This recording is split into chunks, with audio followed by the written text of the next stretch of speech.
আসসালামু আলাইকুম। আজ শুরু করছি আমি তার সন্ধ্যামালতি পর্ব ৪। লেখনীতে ডিআরএম সোহাগ। যেটি তার গাড়ির পাশে এসে দাঁড়িয়েছে। পরনে কালো শার্ট প্যান্ট, তার ওপর কালো ওভারকোট। কিচকিচে কালো চোখের মণি দুটো এদিক ওদিক ঘোরাঘুরি করছে। এতক্ষণ এখানে ঘটে যাওয়া কাহিনী নিয়ে ভাবনায় মশগুল সে। ডান হাতে দু আঙুলের মাঝে জ্বলন্ত সিগারেট।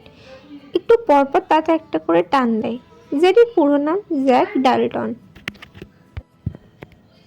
সংক্ষেপে সবাই জেডি বলে ডাকে।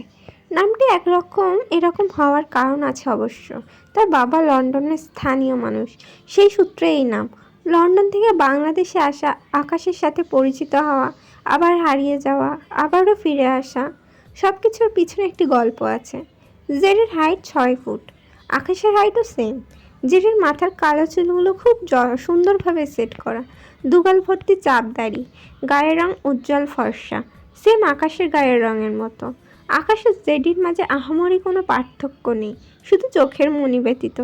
আকাশের চোখের মণি সোনালি আর জেডির কালো, এটুকুই। তাছাড়া দুজন পাশাপাশি দাঁড়ালে অনেকটা আপন ভাইয়ের মতো লাগে দুজনকে। ভার্সিটিতে অবশ্য তাদের দুজনের খুব নাম ডাক ছিল। সাধারণত এত বেশি ফর্সা ছেলেরা খুব দুর্লভ। সেখানে আকাশ, বিরাজ, নওয়ান, জ্যাক ডালটন দুজনেই বেশ সুদর্শন পুরুষ হিসেবে পরিচিত ছিল ভার্সিটির সকলের কাছে। অনেকে তো তাদের আপন ভাই বলেই চিনত। কথাগুলো ভেবে জেডি একটু হাসলো, কিন্তু হঠাৎ সব কিছু কেমন যেন হয়ে গেল, যাকে বলে একেবারে এলোমেলো। জেডির হাসির মিলিয়ে যায়। কোথা থেকে অরুণ এসে দুহাতে জেডির শার্টের কলার ধরে রেগে বলে, জেডি, আকাশ এরকম করছে কেন? সত্যি বলবি, নয়তো খুব খারাপ হবে বলে দিলাম। জেডের হাত থেকে সিগারেট পড়ে যায়। বিরক্ত হলো ছেলেটা। দুহাতে অরুণের হাত তার কোটের কলার থেকে ঝাড়া মেরে সরিয়ে দেয়। বিরক্ত কণ্ঠে বলে, এভিকে গিয়ে জিজ্ঞেস কর আমার কাছে কি। ও সন্ধ্যাকে চিনছে না কেন? জেডি ভ্রুকুচকে বলে, হুই সন্ধ্যা? অরুণ দাঁত কিরমির করে বলে, সন্ধ্যা আকাশের বউ। জেডি এত অদ্ভুতভাবে তাকালো যেন পৃথিবীর কোনো আশ্চর্যজনক ঘটনা ঘটেছে, যা সে মাত্র শুনল। হঠাৎ সে শব্দ করে হেসে দেয়। হাসতে হাসতে ডান হাতে গাড়ি ধরে রাখে। অরুণ বিরক্ত চোখে চেয়ে আছে। জেডি বহুত কষ্টে নিজেকে সামলে বলে, তোর খোঁজ কি পাবনা লোকেরা এখনো পায়নি? একবার বলছিস এবির চোখ কালো ছিল, একবার বলছিস সব বিবাহিত ছিল, মানে মজা করার লিমিটটা একটু রাখ ডেয়ার। অরুণ হতাশ কণ্ঠে বলে, চোখের ব্যাপার নিয়ে কিছু বলছে না, কিন্তু সত্যি বিবাহিত ওর। জেডি মাঝখান থেকে বলে, লাইক সিরিয়াসলি? আমার দুঃস্বপ্ন শুনতে চেয়ে নিজের ভিত্তিহীন স্বপ্ন ফাটাতে এসেছিস? ভালো ভালো, শুনবো অবশ্যই, কিন্তু তুই প্লিজ একটা ডক্টর দেখা, নয়তো পাবনায় যা, তোকে আর নেওয়া যাচ্ছে না। অরুণ রেগে বলে, আমি মিথ্যা বলছি না। যেটি মাছি তাড়ানোর ভঙ্গি করে বলে, এফের মেয়েদের অপছন্দ করার পিছনে অনেকগুলো কারণ আছে। এর মধ্যে তোর প্লে বয়ের রোল জাস্ট একটা নমুনা। আরও বড় বড় কারণ আছে, এগুলো তুই আমি সবাই জানি। এরপরও এসব কোন যুক্তিতে বলিস? বুঝলাম না। মানে ওকে পুরো বিবাহিত বানিয়ে দিচ্ছিস? একসাথে এত গার্লফ্রেন্ডের ছ্যাঁকা খেয়ে গাঁজা খাওয়া শুরু করলে এরকমই হয়। অরুণ রেগে বলে, সবাইকে নিজের মতো ভাবা বন্ধ কর জেডি। আমি শিওর তুই আকাশকে আবারও বেপথে নিয়ে গিয়েছিস। এরকম হলে আন্টি তোকে ছাড়বে না। জেডি হেসে বলে, আমার পথ অলওয়েজ সুপথ দেয়ার। তোদের মতো বাল পাকনামি করা পাবলিক এসব বুঝবি না। তাছাড়া ভদ্রমহিলার ওপর আমার রুচি নষ্ট হয়ে গেছে। অবশ্য তোর ওপরও নেই, বুঝলি? বিশ্বাসঘাতক বলে কথা। অরুণ রেগে কিছু বলতে নাই। তখনই পাশ থেকে সৌম্য উদ্বিগ্ন কণ্ঠে ডাকে, অরুণ ভাইয়া। অরুণ বাদিকে ফিরে তাকায়। সৌম্যর কোলে সন্ধ্যাকে দেখে ছেলেটা বিচলিত হয়। এগিয়ে গিয়ে জিজ্ঞেস করে, সন্ধ্যা কী হয়েছে সৌম্য? সৌম্য চোখ বুজে শ্বাস নেয় কয়েকবার। লামিয়া বলেছে সন্ধ্যা উপুর হয়ে পড়ে গিয়েছে। তাছাড়া সন্ধ্যার পেট ব্যথায় ভীষণ কাতরাচ্ছে। সৌম্যর নিজেকে ভীষণ অসহায় লাগছে, বুক কাঁপছে। তার বোনুর বাচ্চার কোনো ক্ষতি হলো কি না এই ভেবে। সন্ধ্যা তার ভাইয়ের বুকে মুখ ঠেকিয়ে নিঃশব্দে চোখের পানি ফেলছে। একে তো আকাশের পরিবর্তিত রূপ, সাথে তীব্র পেট ব্যথা মেয়েটার জান যায় যায় অবস্থা। ডান হাতে সৌম্যর পিঠের দিকে শার্ট খামচে ধরে, ব্যথা প্রশমনের উপায়। অরুণ সৌম্যর কাঁধে হাত রেখে অরুণকে ঝাঁকিয়ে ডাকে, সৌম্য। সৌম্য চোখ মেলে তাকায়। দুর্বল কণ্ঠে বলে, আপনার গাড়িটা কোথায় ভাইয়া? বনুকে হসপিটাল নিব। অরুণ জবাব দেয়, আমি বাইক নিয়ে বেরিয়েছি, গাড়ি তোমার সাথে নেই। আচ্ছা দাঁড়াও। এরপর অরুণ জেডির দিকে তাকায়, জেডির দৃষ্টি সৌম্যর দিকে। অরুণ জেডির উদ্দেশ্যে বলে, লিফট দিবি? জেডি কিছু বলছে না। সৌম্যর দৃষ্টি জেডির উপর পড়ে। জেডিকে দেখে সৌম্য ভ্রু কুঁচকে নেয়। চেনা চেনা লাগছে, কোথায় যেন দেখেছে মনে হলো। 2 সেকেন্ডের মাথায় সৌম্যর মনে পড়ে জেডিকে। ভার্সিটিতে আকাশের সাথে সবসময় জেডিকে দেখতো। তাদের ব্যাচের বেশিরভাগ মানুষ জানতো এবি জেডি 2 ভাই। তাদের মধ্যে সৌম্যও ছিল, কিন্তু পরে জানতে পারে তারা ভাই নয়। তারপর হঠাৎই জেডি কোথায় যেন হারালো। সৌম্য এদের ব্যাপারে কিছু জানতো না, মাথাও ঘামায়নি। আজ এত বছর পর জেডিকে দেখে সে বেশ অবাক হয়। জেডি পকেট থেকে গাড়ির চাবি বের করে গম্ভীর গলায় বলে, ওকে। তার দৃষ্টি সৌম্যর পানে। জেডির সম্মতি পেয়ে সৌম্য খুশি হলো না। জেডি থেকে দৃষ্টি ফিরে এসে অরুণের উদ্দেশ্যে বলে, আমি সিএনজি করে চলে যাব অরুণ ভাইয়া। কথাটা বলে সৌম্য উল্টো দিকে এগোয়। অরুণ দ্রুত সৌম্যর সামনে দাঁড়িয়ে বলে, কি হয়েছে সৌম্য? জেডির গাড়িতে যাও, সন্ধ্যাকে অনেক অসুস্থ লাগছে। সৌম্য ছোট করে বলে, ওনার সাথে যাব না ভাইয়া। কেন? সৌম্য ফোঁস করে শ্বাস ফেলে বলে, ওনাকে আমার পছন্দ নয় ভাইয়া। উনি ভীষণ উচ্ছৃঙ্খল টাইপ, দৃষ্টিও ভালো লাগে না। আর জেডি এগিয়ে এসে বলে, কিছু বলছিলে ডেয়ার? সৌম্য চুপ হয়ে গেল। জেডি একবার সৌম্যর দিকে তাকায় তো একবার সন্ধ্যার দিকে তাকায়। বলে, সালাম কালাম সব ভুলে গেছো? সেসব থাক, কোলে এটাকে? সৌম্য ভদ্রতা সূচক উত্তর দেয়, ছোট বোন। জেডি হেসে বলে, ও নাইস, তোমার বোন তো পাক্কা লাইলি। বাট মজনু পাত্তা দিচ্ছে না। আই থিঙ্ক মাথায় গন্ডগোল হয়েছে, নকল মজনুকে আসল মজনু ভাবছে। এটুকু বলে জেডি পকেট থেকে একটি 1000 টাকার নোট বের করে সৌম্যর বুক পকেটে রেখে বলে, তোমার বোনকে একটা পাগলের ডক্টর দেখিয়ে নিও কেমন? সৌম্য থমথমে মুখে তাকায়। সে জেডিকে উচ্ছৃঙ্খল বলে জেডি থেকে সূক্ষ্ম অপমান করলো, এটা খুব ভালো করে বুঝলো সে। জেডি এক পা পিছিয়ে গিয়ে হেসে বলে, আমাকে যতটা খারাপ ভাবো, ট্রাস্ট মি, আমি তার চেয়েও 1000 গুণ খারাপ। প্রুফ চাইলে আমার গাড়ি ছাড়া হসপিটাল গিয়ে দেখো। এখানে কি কথা হচ্ছে সন্ধ্যার মাথায় কিছু ঢুকছে না। এ পর্যায়ে এসে অসহনীয় পেট ব্যথায় সন্ধ্যা জ্ঞান হারায়, বা হাত ছেড়ে দেয়। ব্যাপারটি জেডি লক্ষ্য করে হেসে বলে, যা, তোমার বোন তো মরে গেল। সৌম্যর বুক কেঁপে উঠল। দ্রুত সন্ধ্যার দিকে তাকায়। বনুকে অচেতন অবস্থায় দেখে সৌম্য সব এলোমেলো লাগে। অসহায় কণ্ঠে ডাকে, বনু। জেডি তার গাড়ির চাবি অরুণের পকেটে রেখে অরুণের বাইকের চাবি নিয়ে নেয়। উল্টো দিকে ফিরে হাঁটতে হাঁটতে বলে, ওদের নিয়ে যাও অরুণ। সৌম্যর নিজেকে ভীষণ অসহায় লাগছে। আশেপাশে তাকালো সে। জায়গাটা একদম ফাঁকা। কত দূর গেলে যে গাড়ি পাবে? তাছাড়া জেডিকে তার সেই আগের মতোই লাগলো। সে যা বলবে না শুনলে তুলকালাম কাণ্ড বাঁধায়। সৌম্য কারো অপমান সয়ে তার অনুদান নিতে বিন্দুমাত্র আগ্রহী না। কিন্তু এখন তার বনুর জীবন জড়িয়ে। বনুর জন্য সে তার অপমান ভুলে গিয়ে গাড়ির দিকে এগিয়ে গেল। অরুণ গাড়ির দরজা খুলে দিলে সৌম্য সন্ধ্যাকে নিয়ে গাড়িতে উঠে বসে। অরুণ ড্রাইভিং সিটে উঠে গাড়ি স্টার্ট দেয়। রাস্তার অপর পাশে লামিয়া। সে সন্ধ্যা আর তার ব্যাগ স্কুটির সামনে রেখে স্কুটি স্টার্ট দিয়ে গাড়ির পিছু পিছু যায়। কিছু দূরে এসে জেডি অরুণের বাইক পেয়ে বাইকে উঠে বসে। কানে ব্লুটুথ লাগিয়ে বাইক স্টার্ট দেয়। দৃষ্টি অদৃশ্য হওয়ার পথে তার গাড়ির দিকে। হঠাৎই বাইক টান দেয়। বাইকের স্পিড হাই। কয়েক সেকেন্ডের মাথায় জেডি তার গাড়ির পাশাপাশি এসে বাইকের স্পিড কমায়। আর একটু চেপে যায় তার গাড়ির দিকে। বাঁদিকে ঘাড় ফেরাই। অরুণের চোখে মুখে চিন্তা, মনোযোগ দিয়ে গাড়ি চালানোয় ব্যস্ত। জেডি বাঁকা হেসে গলা চড়িয়ে বলে, গাড়ির ব্রেক তো ফেল ডেয়ার। কথাটা শুনতেই অরুণ দ্রুত ডান দিকে ঘাড় ঘোরায়। রেগে বলে, তোর প্রবলেম কি জেডি? কথাটা বলে অরুণ গাড়ি থামানোর চেষ্টা করে, কিন্তু পারছে না। তার মনে হলো সত্যি হয়তো গাড়ির ব্রেক ফেল। বেচার অতিরিক্ত টেনশন আর হাইপার হয়ে গিয়েছে। জেডি শব্দ করে হাসে, বলে, কবরস্থানের 3টা কবরের টিকিট কাটতে যাচ্ছি, সাবধানে মরবি, ওকে ডেয়ার। কথাটি বলে জেডি তার বাইকের স্পিড বাড়ায়। এদিকে অরুণ গাড়ি সামলানোর চেষ্টা করছে, অথচ প্রতিবারই ব্যর্থ হচ্ছে। পিছন থেকে সৌম্য বলে, অরুণ ভাইয়া, গাড়ির ব্রেক ঠিকই আছে, আপনি গাড়ি চালান। তখন ওই অরুণ গাড়ির ব্রেক কষে, স্বস্তির নিঃশ্বাস ফেলে। সত্যিই গাড়ির ব্রেক ঠিকই আছে। ওই যে কথাই আছে, অতিরিক্ত হাইপার বলে সহজ জিনিস হাতের বাইরে চলে যায়। অরুণের ক্ষেত্রে তেমনটাই হয়েছিল। কিন্তু সৌম্য কীভাবে বুঝলো? অরুণ পিছু ফিরে জিজ্ঞেস করে, তুমি কিভাবে বুঝলে সৌম্য? সৌম্য জবাব দেয়, আপনি ওনার বন্ধু, তাই মনে হলো।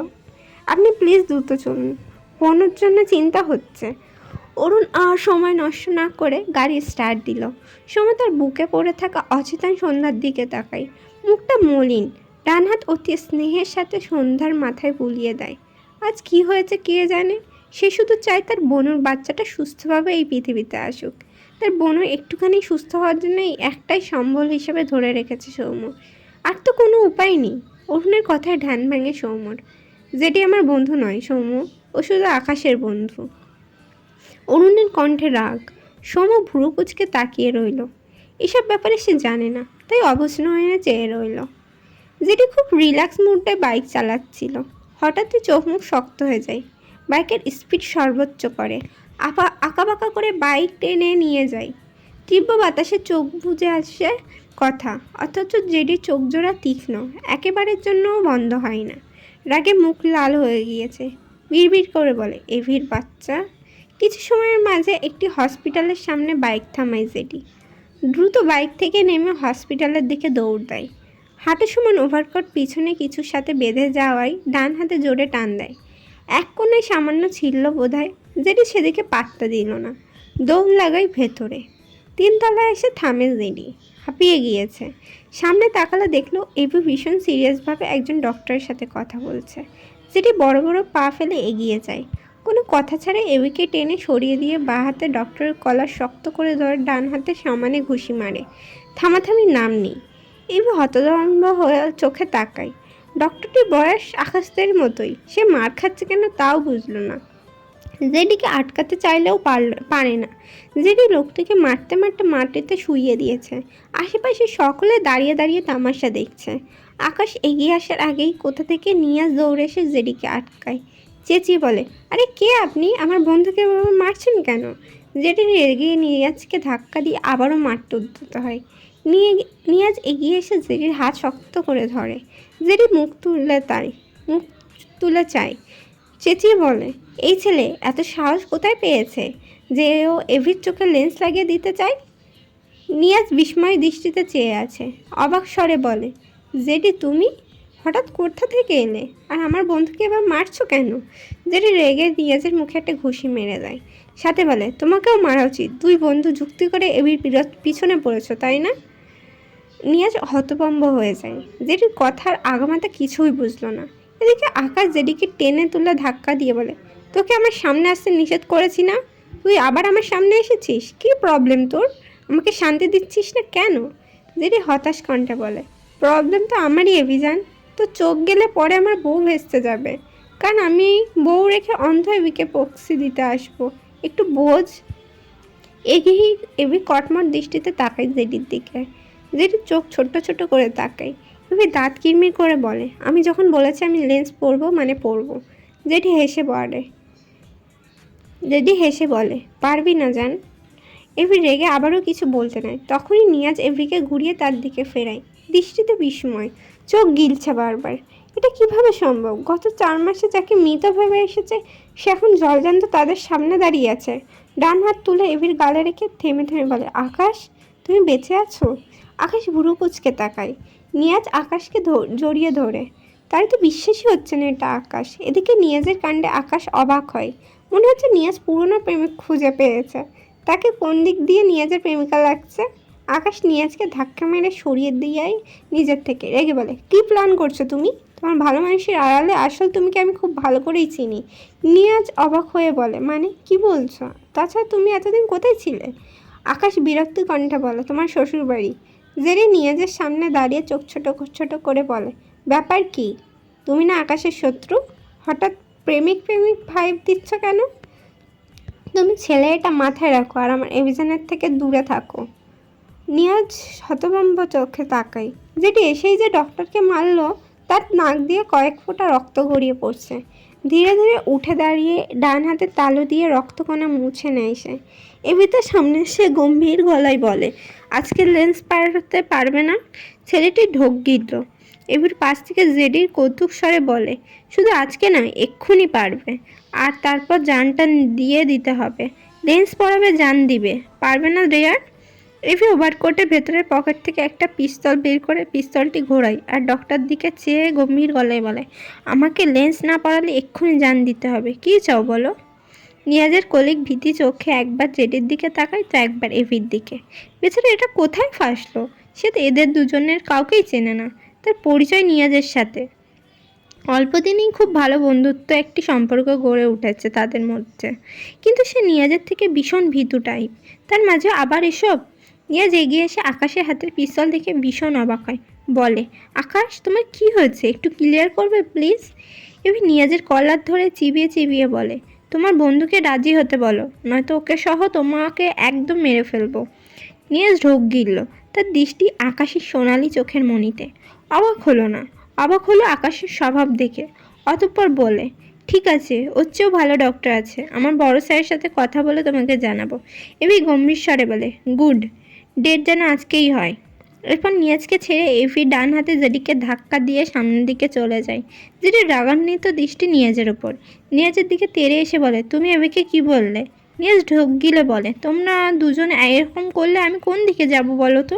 তাছাড়া আকাশ এতদিন কোথায় ছিল, আর ও বাঁচলো কীভাবে? তুমি সব জানো তাই না? যেটি তীক্ষ্ণ চোখে তাকায় নিয়াজের দিকে। পিছন থেকে অরুণ বলে, যেটি তুই সব ক্লিয়ার করবি এক্ষুনি। যেটি ঘাড় বাঁকিয়ে অরুণের দিকে তাকায়, বাঁকা হেসে বলে, কিচ্ছু ক্লিয়ার করবো না, কি করবি? অরুণ রেগে বলে, করবি তুই। আকাশ সন্ধ্যার সাথে এরকম কেন করছে? সন্ধ্যাকে একদম চিনতেই পারছে না। কি হচ্ছে আকাশের, বল? যেটি বিরক্ত হলো, আবার কোন সন্ধ্যা ফন্ধ্যাকে টেনে আনছে। অরুণের কথা শুনে নিয়াজ অবাক হয়। আকাশ সন্ধ্যাকে চিনতে পারছে না? এটা কখনো সম্ভব? অতবার বলে, এসব কি বলছো অরুণ? অরুণ উত্তর করে, আমি ঠিকই বলছি। তুমি জানো নিয়াজ, সন্ধ্যা আকাশকে টাচ করেছে বলে আকাশ ওকে থাপ্পড় পর্যন্ত মেরেছে। নিয়াজ এবার ভীষণ অবাক হয়। কিছুক্ষণ আগে বলা আকাশের কাণ্ডর সাথে আকাশের বলা কিছু কথাগুলো নিয়ে ভাবলো খানিক। অতঃপর জেডির দিকে তাকিয়ে বলে, শর্ট মেমোরি লস। জেডি নীরব। নিয়াজ আবারও বলে, কিছু বলছো না কেন? জেডি বিরক্তি কণ্ঠে বলে, এসব বাদ দাও। তুমি এবিকে লেন্স পরিয়েছিলে কেন? আমি পড়াইনি, আমার বড় স্যার পড়িয়েছিল। কানেকশন তো তোমার সাথে। Do you have any idea টানা বছর লেন্স পড়ার কারণে এবির চোখের অবস্থা কতটা খারাপ হয়েছে? নিয়ে থমথমে মুখে তাকায়। জেডি দাঁতে দাঁত চেপে বলে, এভির চোখে এগিয়ে লেন্স পড়ালে সেই ডক্টরকে আমার হাত থেকে কেউ বাঁচাতে পারবে না। আমাকে নিশ্চয়ই নতুন করে চেনাতে হবে না, তাই না ডিয়ার? শেষ কথাটা বাঁকা হেসে বলে। এরপর সে আর এখানে দাঁড়ালো না। নিয়ে থমথমে মুখে তাকিয়ে থাকে। কানে বাজলো দুটো বাক্য, আন্টি আকাশকে এভাবে লেন্স পরিয়ে রাখলে অনেক বড় ক্ষতি হয়ে যেতে পারে। হলে হবে, সর্বোচ্চ অন্ধ হবে। আমার কোনো সমস্যা নেই, এ ব্যাপারে আর কখনো কোনো কথা বলবে না, না আমাকে আর না তো আকাশকে। অরুণের ধাক্কায় নিয়াজের ধ্যান ভাঙে। অরুণ ভুরু কুচকে বলে, আরে আকাশ যেটির ওপর এত জেদ করে এমন আগেও করেছে, এখনও করছে, যে এখন সব সামলাবে। কিন্তু তুমি আকাশের ব্যাপারে কি বললে? ও সন্ধ্যাকে চিনছে না কেন? নিয়াজ মৃদু স্বরে বলে, বুঝতে পারছি না অরুণ, আমি আকাশকে একবার চেক আপ করলে বুঝতে পারবো। আর তাছাড়া নিয়াজের কথা ফুরিয়ে যায়, মাথায় অনেক কিছু ঘুরছে। সন্ধ্যা বিছানার এক কোণায় শুয়ে আছে, চোখের পাতা বন্ধ হলেও সে জেগে আছে। থেকে থেকে চোখের কোণ ঘেঁষে নোনা পানি গড়িয়ে পড়ে। এক পাশে লামিয়া বসে আছে, অপর পাশে ইরা। সোম হসপিটাল থেকে ফিরে বাইরে গিয়েছে সন্ধ্যার জন্য ফলমূল কিনতে। ডক্টর বলেছে ভীষণ উইক সন্ধ্যা, পড়ে গিয়ে পেটে ব্যথা পেয়েছিল বেশ, তবে ডক্টর চেক আপ করে জানিয়েছে বাচ্চা ঠিক আছে। এতেই সবাই আপাতত স্বস্তি পায়। আসমানি নয়ন হাতে করে একটি বাটিতে স্যুপ এনেছে সন্ধ্যাকে খাওয়ানোর জন্য। ভদ্রমহিলা সন্ধ্যার পাশে এসে বসে সন্ধ্যার মাথায় হাত বুলিয়ে মৃদুস্বরে ডাকে, জান্নাত। সন্ধ্যার সাথে সাথে চোখ মেলে তাকায়। কাঁদতে কাঁদতে চোখের 12টা বাজিয়েছে। মেয়েটা ফুপিয়ে বলে, আম্মা আমি তোমার ছেলেকে দেখেছি, ওনাকে একটা কল করো না, একটু আসতে বলো, একবার আসতে বলো। আসমানি নয়ন এরা দুজনেই অসহায় চোখে তাকায় সন্ধ্যার দিকে। তারা দুজনেই ভাবছে এসব সন্ধ্যার ভুল ধারণা। এরা বোঝানোর স্বরে বলে, আকাশ ভাইয়া নেই বোন, তুমি মানার চেষ্টা করো, আকাশ ভাইয়ার অংশের কথা ভাবো। সন্ধ্যা রেগে বলে, তোমার আবার আমাকে পাগল বলতে চাইছো? আমি বলছি তো আমি ওনাকে দেখেছি, উনি অরুণ ভাইয়ের সাথে কথা বলেছে, শুধু আমার সাথে বলেনি। এরপর সন্ধ্যা আসমানি নয়নের দিকে তাকিয়ে বলে, আম্মা তুমি একটু কল করো না ওনার কাছে, উনি আমার উপর রেগে গেলে অপরিচিতদের মতো আচরণ করে।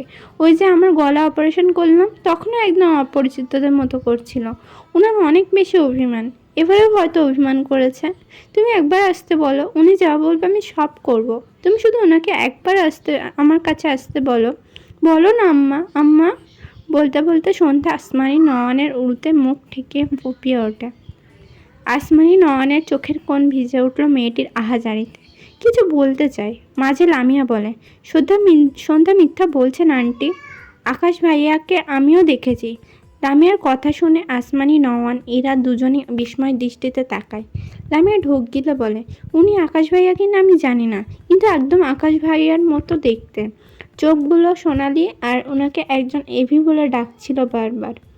কথাটা শুনে ইরা ভীষণ অবাক হলো।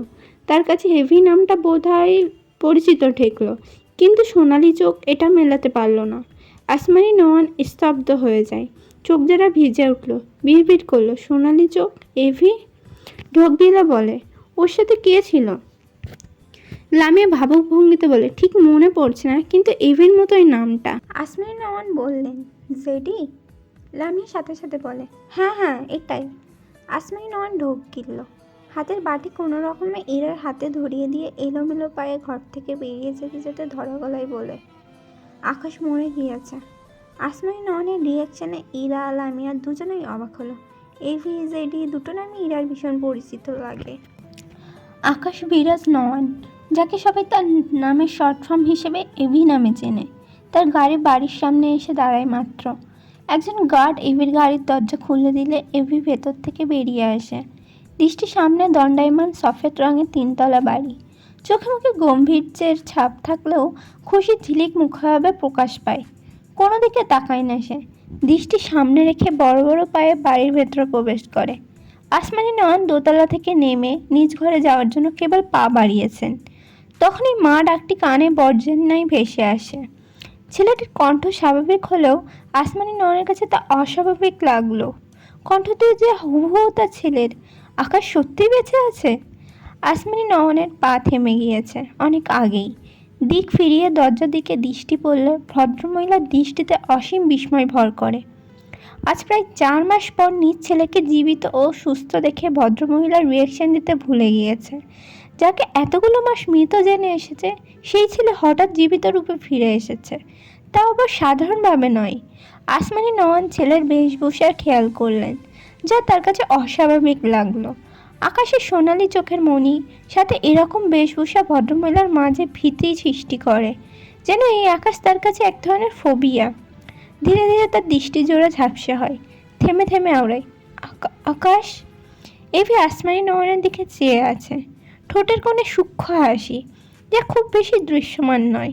এভি আসমানি নয়নের দিকে এগিয়ে আস্তে আস্তে বলে, কেমন আছো মা? ক্ষণে ক্ষণে আসমানি নয়নের দৃষ্টি ঝাপসা হতে থাকে। এভি ভদ্রমহিলার পানে দৃষ্টি রেখে এগিয়ে আসে। সন্ধ্যা আসমানি নয়নের পিছু পিছু ধীরে ধীরে আসছিল, ছোট ছোট পায়ে সিঁড়ি বেয়ে নিচে নামছিল। ইরা লামিয়া ডাকলেও শোনেনি। আকাশের কণ্ঠ শুনতে পেয়ে মেয়েটার পা থেমে যায়। দৃষ্টি নিচতলায় পড়লে সন্ধ্যা ঢোক গিলল। আকাশ এদিকে এগিয়ে আসছে। মুহূর্তেই সন্ধ্যার চোখ জোড়া ভরে ওঠে, বিড়বিড় করে, আপনি এসেছেন আকাশ? এবার সন্ধ্যা বড় বড় পায়ে এক পোকা দৌড়ে সিঁড়ি বেয়ে নামতে থাকে। শরীরটা ভীষণ দুর্বল, হাঁপিয়ে যায়, তবে সে নিজের শরীরের প্রতি একটুখানিও দয়া দেখালো না, বরং ছুটল তার মনোমানুষের দিকে। এভি আর আসমানি নয়নের দূরত্ব সামান্য।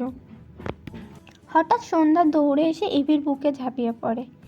এভি শক্তপোক্ত শরীর ঝাঁকি দিয়ে ওঠে, তবে জায়গা থেকে এক চুল নড়ল না। সন্ধ্যা এভিকে শক্ত করে জড়িয়ে ধরে রেখে নিঃশব্দে চোখের পানি ফেলে, বিড়বিড়িয়ে বলে, আর ছেড়ে যাবেন না আমাকে, আর অভিমান করবেন না, থেকে যান আমার কাছে। এদিকে তাকে কোনো মেয়ে সাপটে ধরেছে বিষয়টি বুঝতে এভির কয়েক সেকেন্ড সময় লাগলো। যখন বুঝলো তখনও তার মাথায় রক্ত উঠে গিয়েছে, রেগে বোম হয়ে গিয়েছে। কোনো মেয়ের স্পর্শ হজম করার অভ্যেস তার নেই। ডানাত মুষ্টি ম্যাট নিল। রাগের ফলে সোনালি চোখের মণি দুটো স্বাভাবিকের চেয়ে বেশি ঝিলিক দিচ্ছে, যা আগুনের মতো দপদপ করছে মনে হলো। এবার বাঁ হাত তুলে সন্ধ্যার কাঁধে রাখে শক্ত করে। এরপর চোখের পলকে সন্ধ্যাকে জোরে সোরে এক ধাক্কা দেয়। সন্ধ্যা পড়তে পড়তে বেঁচে যায়। নিজের দুর্বল শরীরটাকে বহু কষ্টে সামলিয়ে দাঁড়িয়ে যায়। বিস্ময় দৃষ্টিতে তাকায় তার সামনের দণ্ডায়মান মানুষটার দিকে, যার দৃষ্টির তীক্ষ্ণতা সন্ধ্যার ভেতর পর্যন্ত কাঁপিয়ে দেয়। এভি সন্ধ্যাকে দেখে অবাক হয়, আরে এটা সেই রাস্তার মেয়েটা না? মেয়েটা তার পিছু পিছু তার বাড়িতে চলে এসেছে। আর তো নেওয়া যাচ্ছে না একে। আকাশ সন্ধ্যার দিকে চেয়ে রাগান্বিত স্বরে বলে, হাউ ডেয়ার ইউ, আমাকে টাচ করার সাহস কে দিয়েছে তোমাকে? বলতে বলতে এবি সন্ধ্যার গালে থাপ্পড় মারার জন্য হাত তুললে সন্ধ্যা ফুপিয়ে ওঠে বলে, আপনি আবার আমাকে মারবেন? আকাশের হাত থেমে যায়, থমথমে দৃষ্টিতে তাকায় সন্ধ্যার দিকে। মেয়েটা আবার কাঁদছে। আকাশ ঢোক গিলল, ধীরে ধীরে হাত নামিয়ে নেয়। ওদিকে আসমানি নয়ন আকাশের দিকে অবাক হয়ে তাকিয়ে আছে। আকাশ সন্ধ্যার সাথে এরকম করছে কেন? দোতলায় দাঁড়ানো ইরার অবস্থাও সেম, মনে হচ্ছে নতুন এক আকাশকে দেখছে। আসমানি নয়ন অবাক হয়ে বলেন, আকাশ তুমি সন্ধ্যার সাথে এভাবে কথা বলছো কেন? আকাশ একবার তার সামনে দাঁড়ানো মায়ের দিকে তাকায়, দৃষ্টি ফিরিয়ে আবারও সন্ধ্যার দিকে চেয়ে বিরক্তি কণ্ঠে বলে, মেয়েটি অনেক গায়ে পড়া স্বভাবের মা, সেই রাস্তা থেকে আমার পিছু পড়ে আছে। সন্ধ্যা বিস্ময় দৃষ্টিতে তাকায়, আকাশ থেকে রাস্তার মেয়ে বলতে পারলো? মেয়েটার ভেতরটা ভেঙে আসে। আকাশ সবাইকেই তো চিনছে, তবে তাকে কেন চিনছে না? সন্ধ্যার বুক ফেটে কান্না আসে। এগিয়ে এসে দুহাতে আকাশের ওভারকোটের কলার ধরে কান্না মাখা গলায় বলে, আপনি সবাইকেই চিনছেন, শুধু আমায় চিনছেন না কেন আকাশ? এই দেখুন না, আমি আপনার সন্ধ্যা মালতী, আপনার সোনা বউ, আপনার ভালোবাসা। আপনি খুব আদর করে সোনা বউ ডাকতেন, তবে আজ কেন অস্বীকার করছেন বলুন? আমায় এভাবে দূরে সরিয়ে দিবেন না। একবার আমার দিকে তাকিয়ে দেখুন, গত 4 মাসে আমি কত শুকিয়ে গিয়েছি। আমায় বকবেন না আপনি। আচ্ছা, আপনি কি কোনো কারণে আমার উপর অভিমান করেছেন? বেশ, আমি আপনার সব অভিমান ভাঙিয়ে দিব। দোহাই, আপনি শুধু আমায় অস্বীকার করবেন না অস্বীকার। আকাশ ঢোক গিলল, রাগান্বিত দৃষ্টি নরম হয়ে এসেছে। সন্ধ্যার কথাগুলো তার মাঝে কতটুকু প্রভাব ফেলেছে কে জানে। সন্ধ্যার দুহাত তার কলার থেকে সরিয়ে দেয়, কিছু একটা আন্দাজ করে মৃদু স্বরে বলে, সরি টু সই, আমি মেয়েদের লাইক করি না, সো বিয়ে করার প্রশ্নই ওঠে না। I think you are sick like kinda mad. সন্ধ্যা বিস্ময় দৃষ্টিতে তাকায়, এই দিন দেখার জন্য তার হাত ফুরায়নি। নির্বাক দুচোখ বেয়ে আবারও নুন জল গড়িয়ে পড়ে, বিড়বিড় করে, আমায় ভালোবাসা দিয়ে হারিয়ে গেলেন, এই আমিকে ভুলে গিয়ে ফিরে এলেন। আমি আপনাকে মনে রেখে পাগলামি করছি বলে কত সহজে আমায় পাগল উপাধি দিয়ে দিলেন। আকাশ সন্ধ্যাবেলা কথাগুলো শুনতে পেল না। সন্ধ্যার শরীর ভেঙে আসে, চোখের পাতা বুঝে আর খোলে। এভাবে বেশ কয়েকবার করে এক পর্যায়ে পড়ে যেতে নেয়। আকাশ সন্ধ্যাকে পাশ করে তার মায়ের দিকে যাচ্ছিল। সন্ধ্যাকে পড়ে যেতে দেখে দ্রুত মেয়েটিকে আগলে নেয়। সন্ধ্যা বোধহয় পুরোপুরি জ্ঞান হারায়নি, বুঝলো হয়তো আকাশ তাকে ধরে নিয়েছে। নিভু নিভু চোখে চেয়ে বিষাদ মাখা হাসি হাসলো, এরপর শরীর একেবারে ছেড়ে দেয়। আকাশ অদ্ভুত চোখে সন্ধ্যার দিকে তাকিয়ে আছে। সন্ধ্যার ওই হাসিটুকু আকাশের চোখে পড়েছে। ভীষণ অস্থির লাগছে ছেলেটার। বহু কষ্টে তখনকার সেই অসহনীয় দহন প্রশমন করেছিল, এখন আবারও যেন হাজির হচ্ছে। আকাশ ঢোক গিলল, ভাবলো সন্ধ্যাকে ছেড়ে দিবে, মেয়েটা পড়ে যাক, মরে যাক, তাহলে যদি সে একটুখানি শান্তি পায়। অথবা আকাশ সত্যি সত্যি সন্ধ্যাকে ছেড়ে দেয়।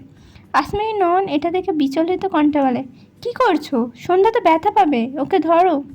আকাশের এবারেও কি হলো কে জানে, সাথে সাথে অচেতন পরন্ত সন্ধ্যাকে আবারও আগলে নেয়। সন্ধ্যার মাথা একদম তার বুকে এসে ঠেকেছে। আকাশের দৃষ্টি সন্ধ্যার মলিন মুখে নিবদ্ধ। ছেলেটার হৃদস্পন্দনের গতি অস্বাভাবিক।